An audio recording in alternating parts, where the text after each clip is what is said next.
The restaurant was the kind of place where money didn't just talk, it whispered.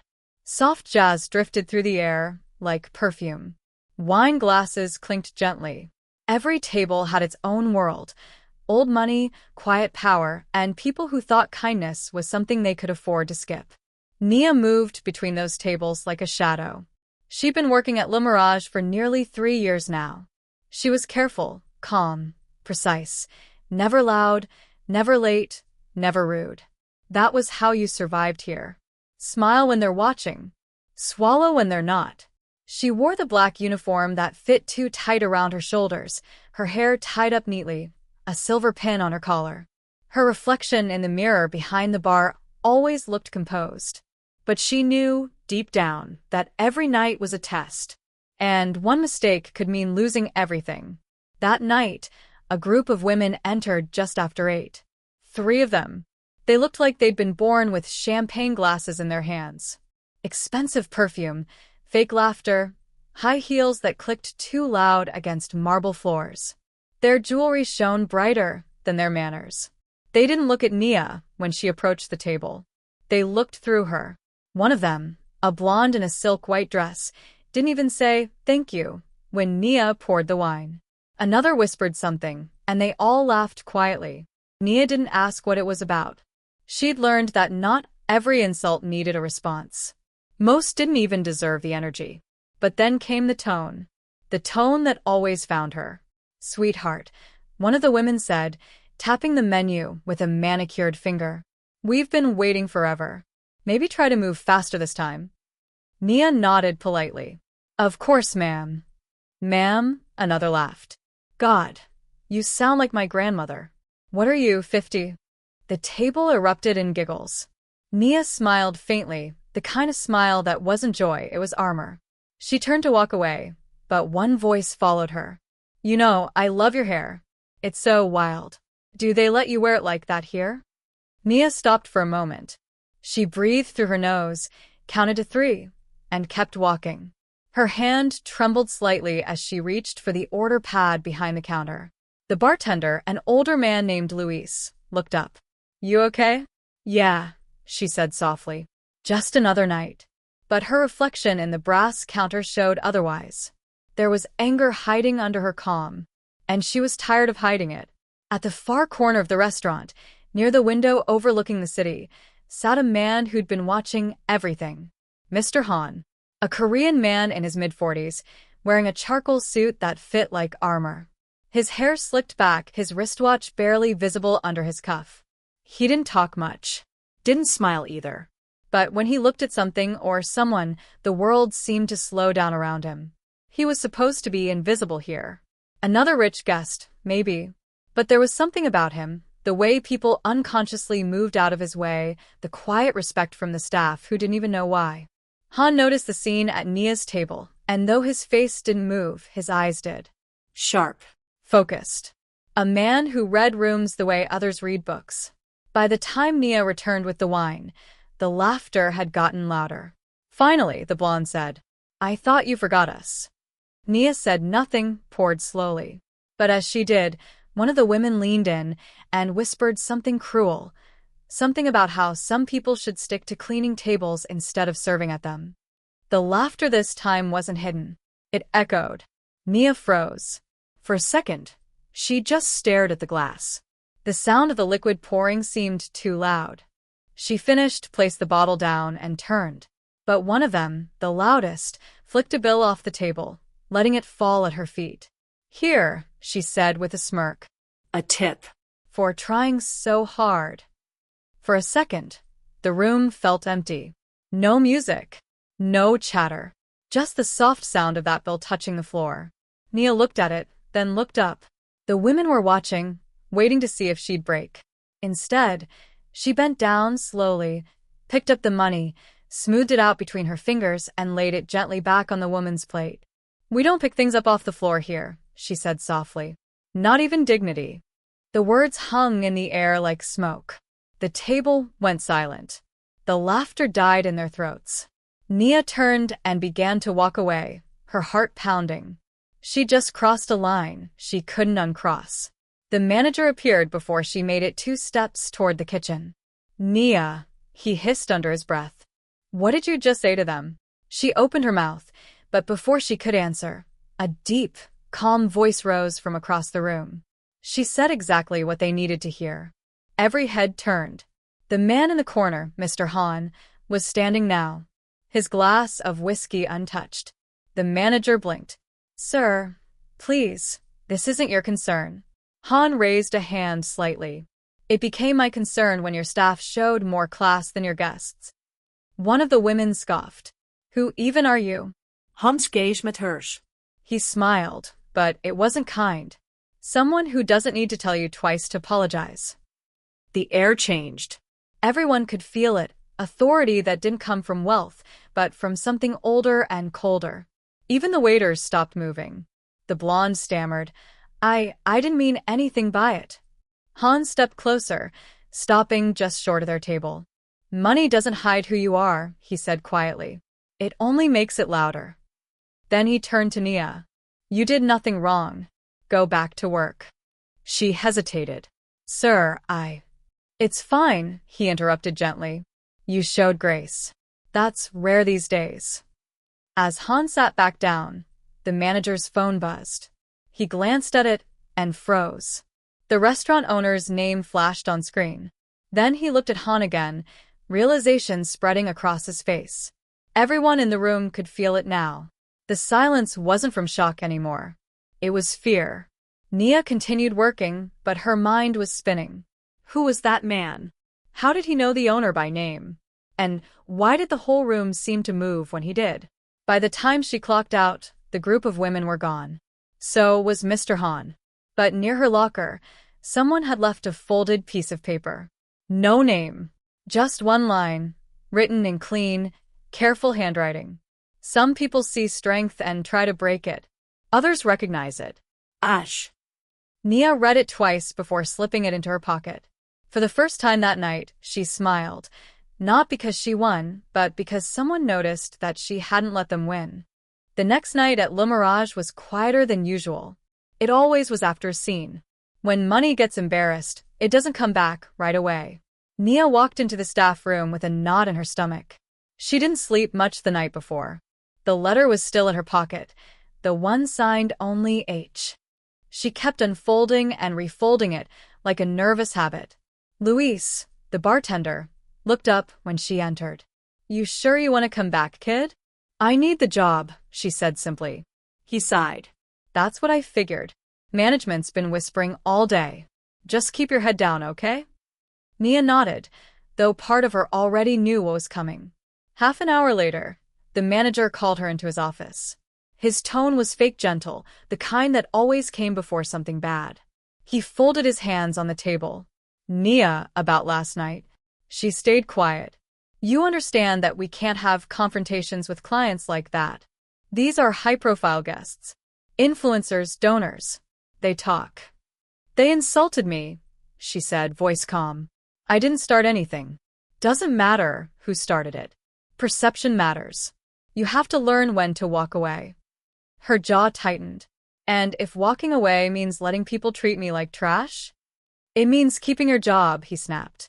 "You're a good worker, Nia, but there's always someone waiting to replace you." She didn't reply. She knew this game, and the only way to win was not to play. The manager leaned back with a sigh. "You're lucky someone important was here last night. The owner called this morning. Apparently, one of his friends was dining, and he was very impressed with how you handled yourself." Nia blinked. "His friend?" "Yes." "Some Korean businessman. Mr. Han. He left a note asking for you personally. Said he'd like to speak again. He's got reservations tonight. Corner table, same spot." She froze. The letter in her pocket suddenly felt heavier. The manager continued. "So, do yourself a favor, smile, be polite, and make sure tonight goes smoother than last night." At 7:30, the restaurant lights dimmed to their evening glow. The soft hum of violins floated through the room. Nia straightened her apron, adjusted her collar, and approached the corner booth. He was there. Mr. Han. Same calm face, same quiet presence. He was sipping green tea this time, not whiskey. A black phone rested beside him on the table, no case, no fingerprints. When Nia arrived, he looked up immediately. His eyes, dark and sharp, softened slightly when they met hers. "Miss Nia," he said. "I wasn't sure you'd still be working here." She gave a small smile. "I wasn't sure either." He motioned for her to sit. Please. Just for a moment. She hesitated. Servers didn't sit with guests. But something in his tone wasn't asking. It was allowing. She sat. "Last night," he began, "you showed restraint. That's rare." "I just didn't want to lose control," she said. "You didn't," he replied. "You reminded people what it looks like to still have some." She wasn't sure how to respond. No one ever spoke to her that way, not with respect, not with understanding. He studied her quietly. "Do you know who owns this restaurant?" "Not really. I've never met him." "I helped him open it," Hans said softly. "Long time ago. Back when he still had manners." Nia's eyebrows lifted. "So you know him well?" He smiled faintly. "Well enough that he takes my calls before he takes his wife's." There was something in his tone. Not arrogance, but certainty. A kind of calm that only comes from power you don't have to show. The air between them settled. For a moment, she just looked at him. The way his posture never changed, his voice never rushed. He didn't fidget, didn't check his phone. He existed like time was on his side. Finally, he asked, "Why didn't you walk away last night?" "Most people would've." She exhaled slowly. "Because if I walk away every time someone tries to humiliate me, I'll never stop walking." Hans' gaze held hers for a long moment. Then, quietly, he nodded. "That's exactly what I thought you'd say." He reached into his jacket pocket, took out a small envelope, and slid it across the table. "Come by tomorrow night.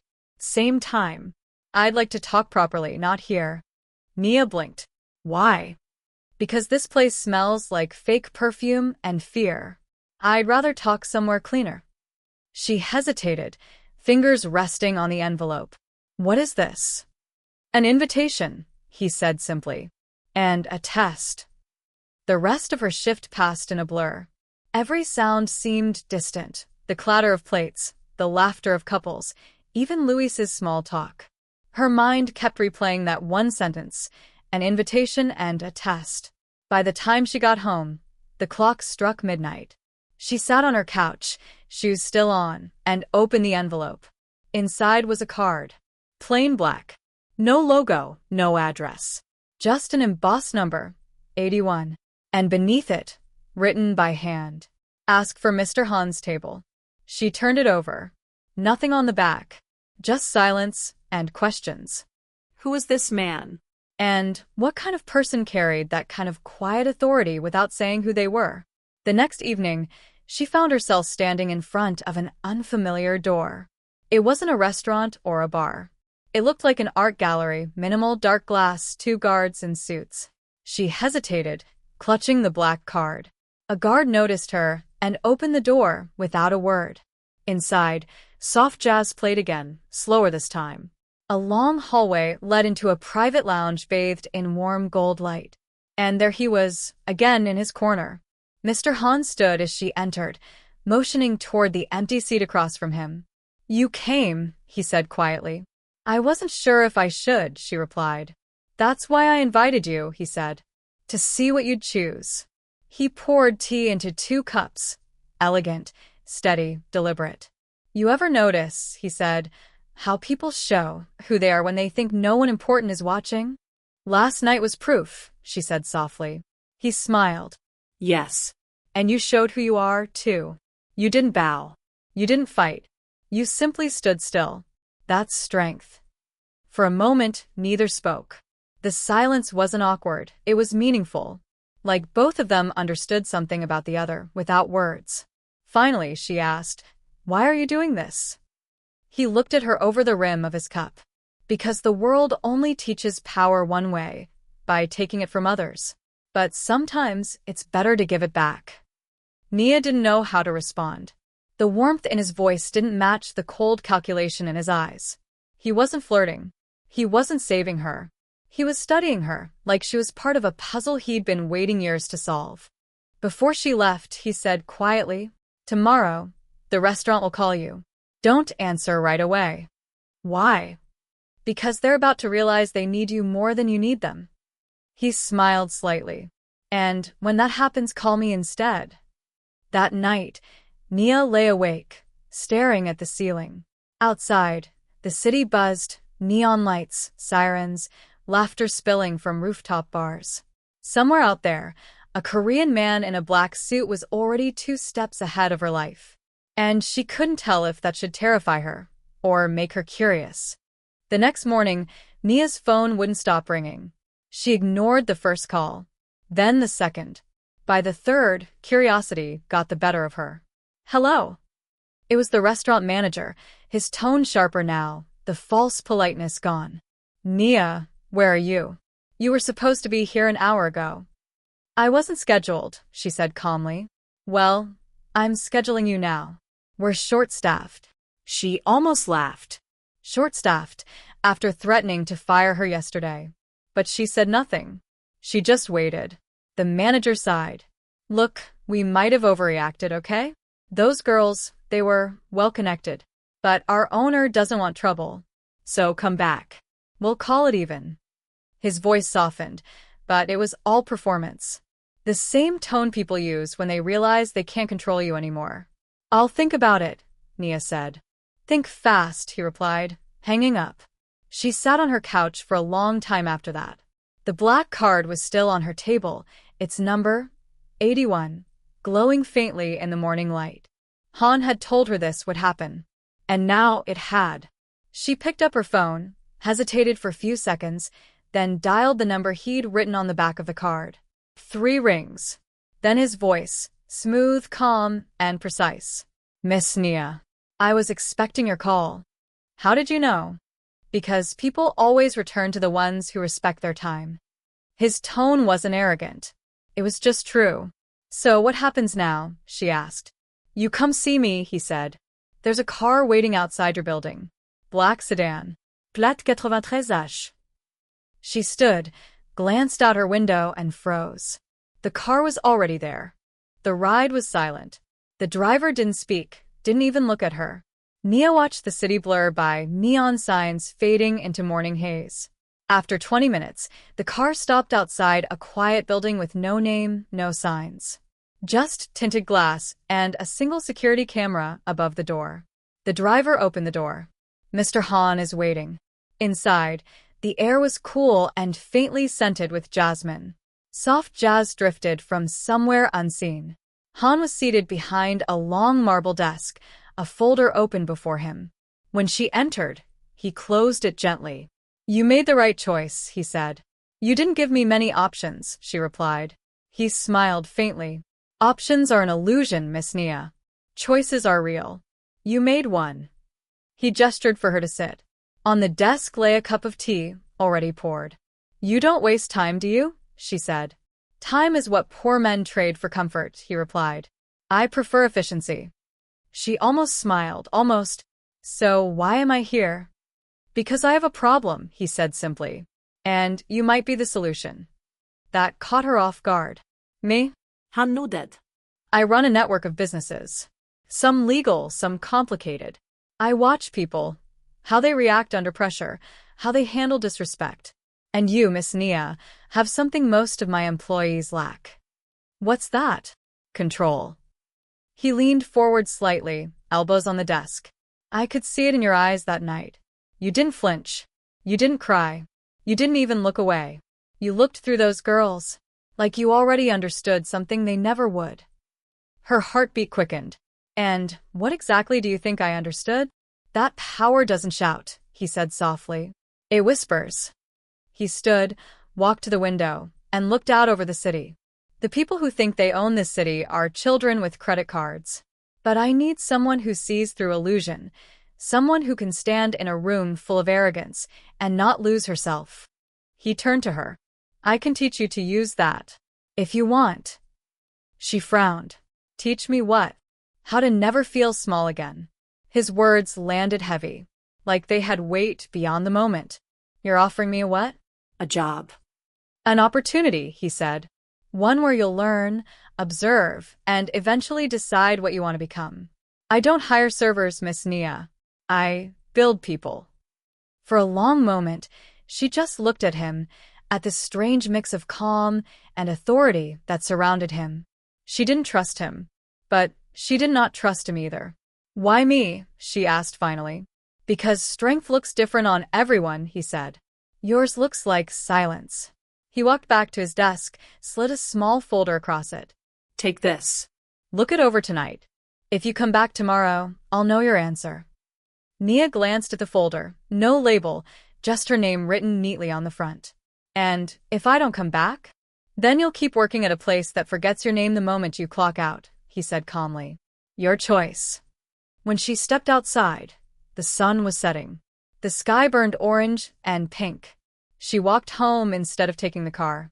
She needed to breathe, to think. Back in her apartment, she placed the folder on the table and stared at it. Then, slowly, she opened it.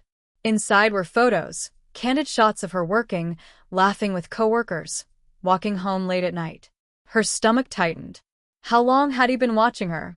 At the bottom of the folder was a single page. A contract. No company name. No salary listed. Just one sentence typed in the center. Employment contingent upon discretion, loyalty, and calm under fire. And at the bottom, a signature line, already bearing his name. Han Jae-won. She closed the folder, leaned back, and stared at the ceiling. Was this a job offer or a trap? And why did part of her, the quiet, hidden part, feel like she already knew her answer? The next morning, she found herself standing outside the same building again. This time, she didn't hesitate.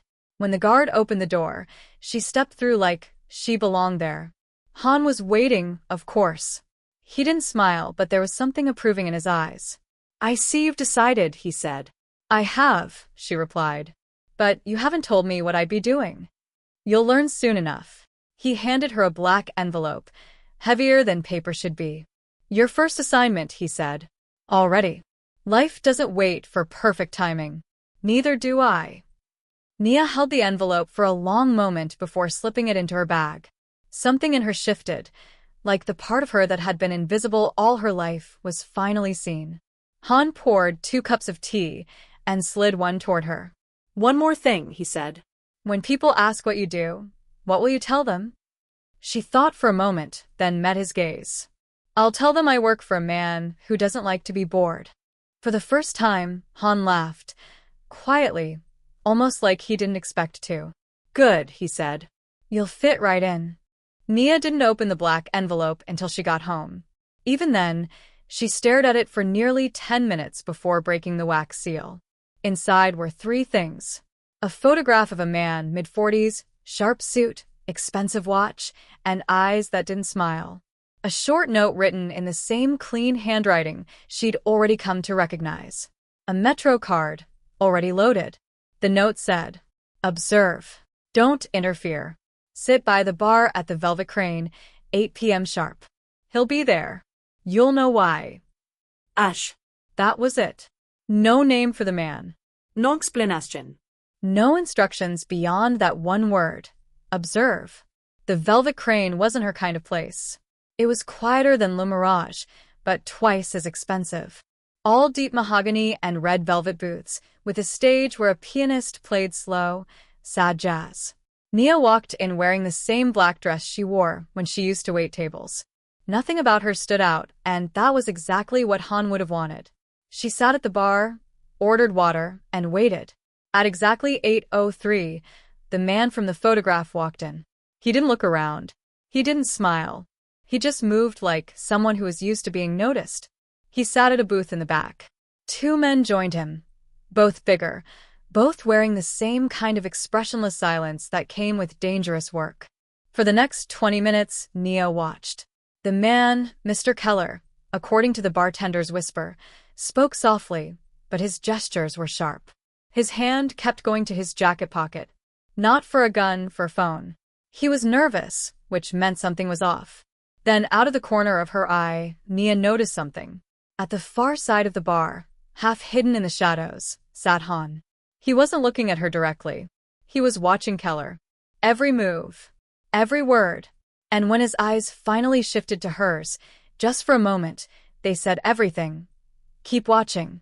Keller's voice rose slightly. Tell your boss I don't deal with ghosts. The bigger man across from him leaned forward. You don't get to tell us how business works. Then Keller did something strange. He reached into his pocket and placed a small flash drive on the table. One of the men picked it up, looked at it, and nodded slightly. Deal done. Except it wasn't. Because Han stood up. He didn't rush. He didn't raise his voice. He simply walked over, smooth, silent, like the sound of a secret being told. Mr. Keller, he said calmly, you've been selling information that doesn't belong to you. Keller froze. Who the hell are you? Someone who hates thieves, Han said softly. And liars more than that. The two bodyguards stood immediately. One reached for his jacket, but Han didn't flinch. He looked at them the way most people look at noise. Sit, he said. And somehow they did. Keller laughed, forced, nervous. You can't just walk in here. Han cut him off. You stole a list from my office 3 weeks ago. A list with names on it. People who don't exist unless you talk. He reached into his coat pocket, pulled out his phone, and set it on the table. Right now, 3 of my people are watching your apartment. If you lie to me, they'll know before you finish your sentence. Keller's confidence broke. His eyes darted to the flash drive, still in the guard's hand. Han leaned closer. Where's the original file? Silence. Then Keller whispered, I destroyed it. Han's face didn't change. No. You sold it. To who? I don't. Han's hand moved. Fast. The sound of something cracking filled the air. Not a gunshot, not violence, just the sharp edge of his hand hitting Keller's table. The glass rattled. Try again. Nia's breath caught. She had seen powerful people before, the arrogant kind, the loud kind. But Han was something else. He didn't shout. He didn't threaten. He commanded silence. Finally, Keller's voice broke. All right. All right. There's a buyer, private broker, rush inside. They call him Moreau. He handles data transfers for. Enough, Han said. He picked up the flash drive, pocketed it, and turned to leave. Before walking away, he paused and looked at Nia. You saw everything? Yes, she said quietly. Good, he replied. Then you understand what we do here. And then he left. Just like that. Nia sat frozen for a while. The guards, the bartender, even Keller, no one moved until Han was gone. Then, slowly, Keller got up, clutching his wrist, and left without a word. Nia finally exhaled. She didn't even realize she'd been holding her breath. She grabbed her coat and stepped outside. The night air hit her like cold truth. Han was waiting near the car. When he saw her, he gave a small nod. You didn't interfere, he said. That's good. What was that? A demonstration, he said. For you. Of what? Of how power works when you don't waste it.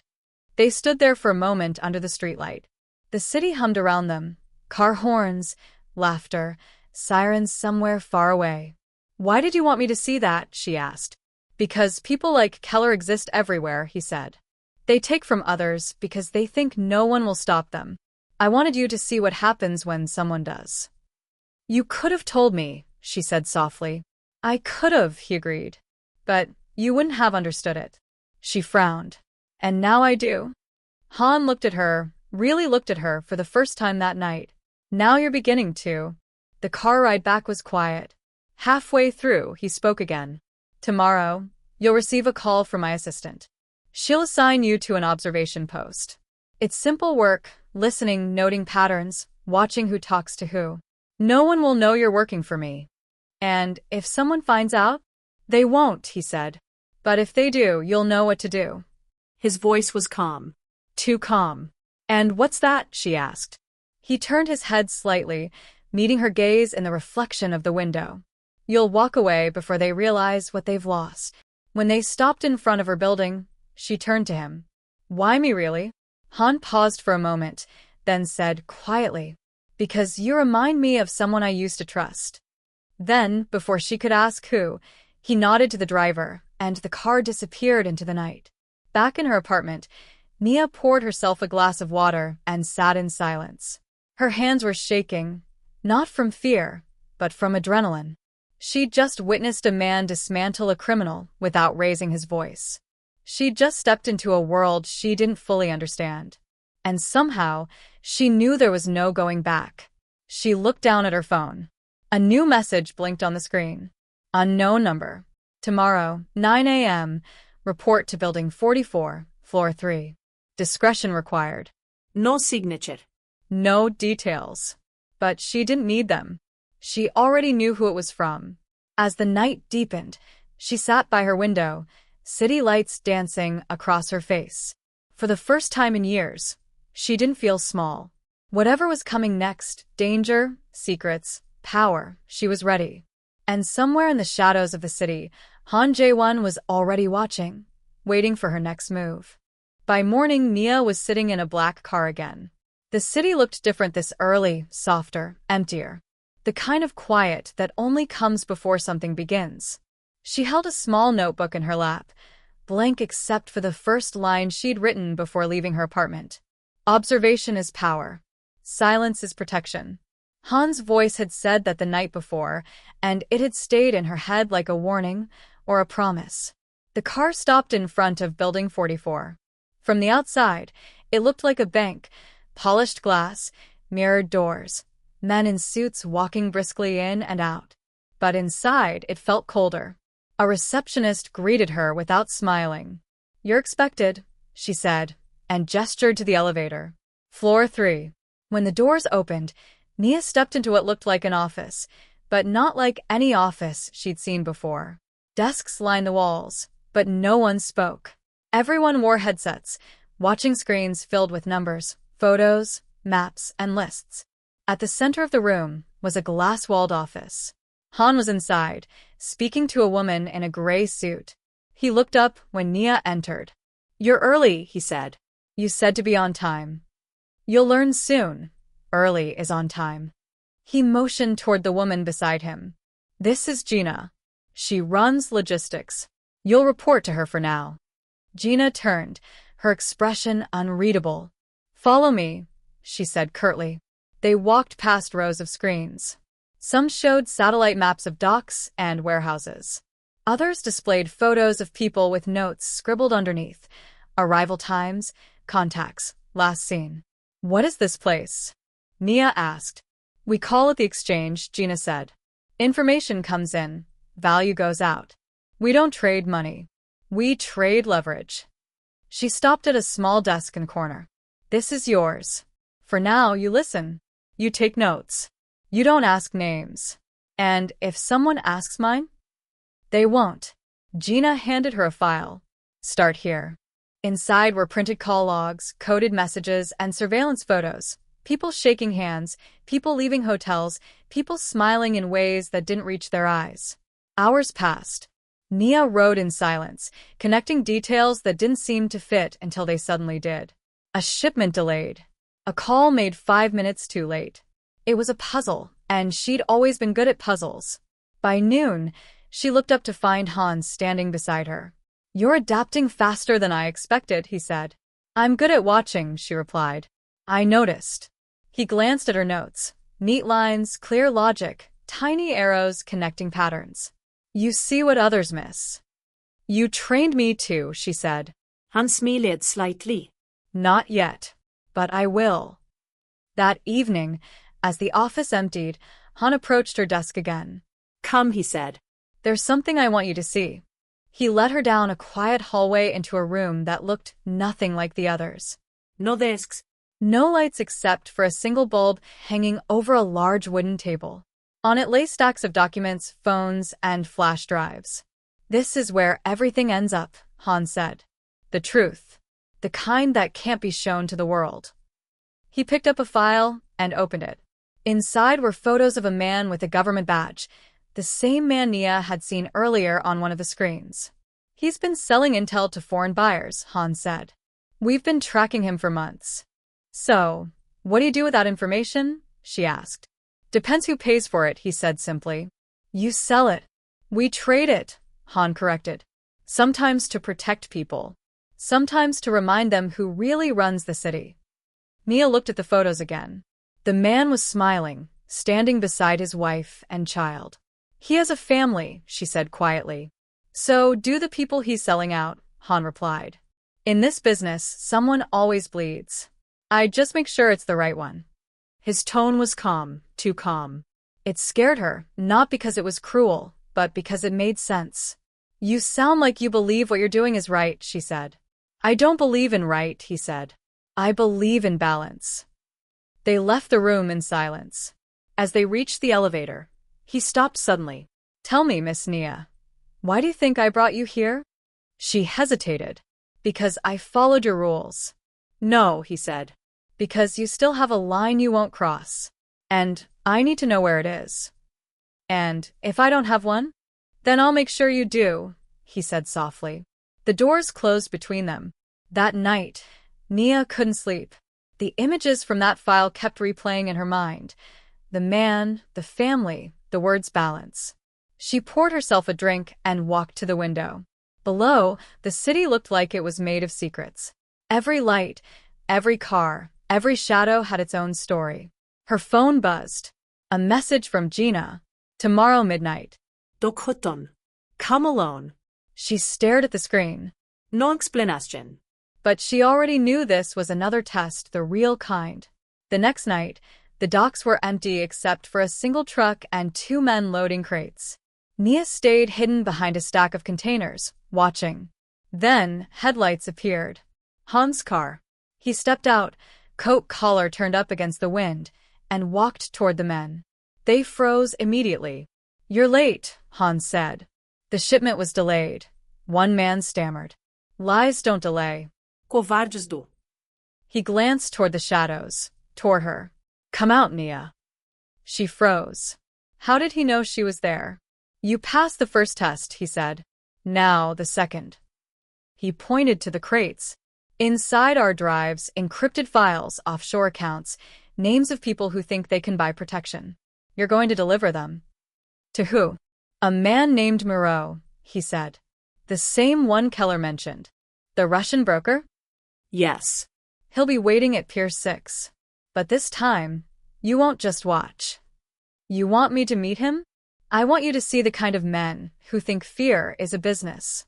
Then tell me if you still believe in kindness. She didn't argue. She couldn't.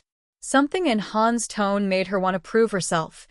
Not to him, but to the version of herself she used to be.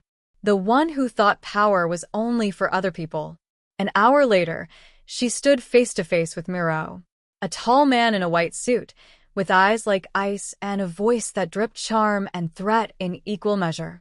You must be the delivery girl, he said. Pretty one, too. Han always sends surprises. I'm just the messenger, she said. Then give me the message. She handed him the flash drive.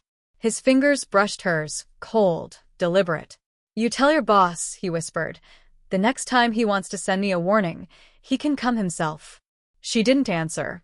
She just walked away. Han's car was waiting at the edge of the pier. When she got in, he didn't look at her right away. You didn't speak out of turn, he said. Good. He doesn't like you, she said. No, Han replied. But he respects me. Fear is just another form of it. He finally looked at her. Tell me what you saw. A man who pretends to control things he doesn't understand, she said. Han smiled faintly. Then you saw clearly. The car drove off, headlights slicing through the fog. Nia sat quietly, feeling both stronger and colder than before. Somewhere between fear and fascination, she'd begun to change, and she didn't know if that was good or bad. Han spoke one last time before dropping her off. Remember this night, Miss Nia. Everyone who works for me eventually has to decide what they stand for. That choice is coming for you, too. She met his gaze. And when it does? You'll know, he said. Because it won't feel like a choice at all. 3 days passed. No calls. No messages. No orders. The exchange kept running, but Han's absence left the air thick and restless. People whispered, not loud enough to be heard, but enough to be felt. Nia sat at her desk, pretending to type. Every tick of the clock was a reminder that she was still waiting for something, a test, a trap, or maybe both. Then, her phone lit up. A single message. Midnight. Building 44. Room 9. Ash. By the time she reached the office, the city was asleep. Rain slicked the pavement, reflecting the neon lights like shattered glass. Inside, the halls were dark, except for one open door. Room 9. Hans stood by the window, suit crisp, hair perfectly in place. But his expression was different, sharper, heavier. "You came," he said. "You called," she replied. He turned slowly, holding a folder in his hand. "You've done well, Nia. Better than I expected." "Then why do you sound like it's a goodbye?" Han looked down at the folder, then back at her. "Because everything has a price. And it's time you learn what yours is." He handed her the folder. Inside were surveillance photos of the same man from before. The government informant. His wife. His child. Only now there was something new. A signed statement. Her name on it. "You framed me," she whispered. Not yet, Hans said. "But I could." She looked up, confused and angry. "Why are you showing me this?" "Because I need to know where you stand." "You said that before. And now I need proof." He walked closer. His tone softened, but his eyes didn't. "Tomorrow morning, that man will be transferred. He's been leaking information about my network, about you too." "About me?" "He's already connected you to the exchange. If his files go public, everything we built burns." He paused. "I need him gone." Silence. "Gone," she repeated. Yes. "You deliver the message. You end the threat." Her chest tightened. "You mean kill him?" "I mean protect what's ours," Han said coldly. "You've wanted to prove yourself. Now's the time." She stepped back. No. "You have people for that." "I had people. They all have motives. Weaknesses. Fear. But you still believe in lines. That makes you useful. You think I'll cross it because you tell me to?" Han leaned closer, voice calm but deadly.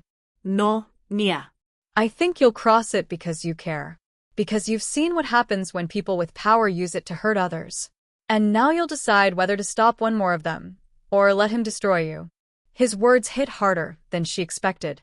Because deep down, she wasn't sure he was wrong. The next day, she stood across from the man's house. Quiet suburban street. White fence. Porch light flickering. The kind of place where nothing bad should ever happen. She watched through the window, a woman serving breakfast, a child laughing, the man tying his tie. Normal. Too normal. Her hand tightened around the small pistol hidden under her coat. Han's voice echoed in her mind. "You'll know when the choice comes." She could end it. Protect herself. Protect Han. Protect everything she'd built. But something in her chest refused. She walked up to the door and knocked. When the man opened it, confusion crossed his face. "Can I help you?" "Yes," she said quietly. "You already have." He frowned. "Do I know you?" No. "But you know Han." The color drained from his face. "You're one of his?" "Not anymore," she said. She slipped him a small envelope. "Leave. Tonight. Don't come back." "If I run, he'll find me." "Not if he believes you're already dead." He stared at her, realization dawning. "You're not going to?" No. "But someone has to." She walked away before he could thank her. By the time Han arrived at the safe house that evening, she was waiting. "It's done," she said. "Show me." She handed him a different file, a forged death certificate, photos of a car crash, police report attached. Everything looked real. "You killed him?" Han asked, studying her face. "You said you wanted him gone. He's gone." He looked at her for a long time, eyes narrowing slightly. "You lied to me." "I learned from the best," she said. For a moment, neither spoke. Then Han smiled, faint, approving. "Do you know what you just did, Nia? I protected your empire." "No," he said quietly. "You built your own." He stepped closer, eyes dark and almost proud. "You didn't follow orders. You made your own rules. That's how power begins." "Then maybe I don't need yours anymore." Han's smile faded, but his voice stayed calm. Be careful, Miss Nia. Power without loyalty is just noise. Then maybe it's time you learned how loud I can be. She left that night. No one stopped her. Not Gina. Not the guards. Not even Han. But as she reached the elevator, she found an envelope on the floor, sealed in black wax. Inside was a single note, written in Han's hand. Balance restored. Ash. She stared at it for a long time, unsure whether it was a warning, a goodbye, or both. Weeks passed. Rumors spread that the exchange was under new control, that a woman no one had seen before was pulling strings, moving money, trading secrets the way Han once did. Sometimes, when she walked through the same restaurant where it all began, she thought she saw him, in the corner, watching, smiling that quiet, dangerous smile. Maybe he was gone. Maybe he wasn't. But either way, she'd learned his final lesson. You don't survive power. You become it. Final scene, cinematic epilogue. Rain falls again outside the same restaurant. A black car stops. A young waitress opens the door for a customer and catches sight of a woman sitting alone by the window. Sharp suit. Calm eyes. A face that looks like it's seen everything. The waitress asks softly, "Are you waiting for someone?" Nia smiles. No, she says. Someone's waiting for me. She lights a cigarette, one just like Han's, and looks out at the city lights, glowing like secrets. Fade to black. The piano starts to play.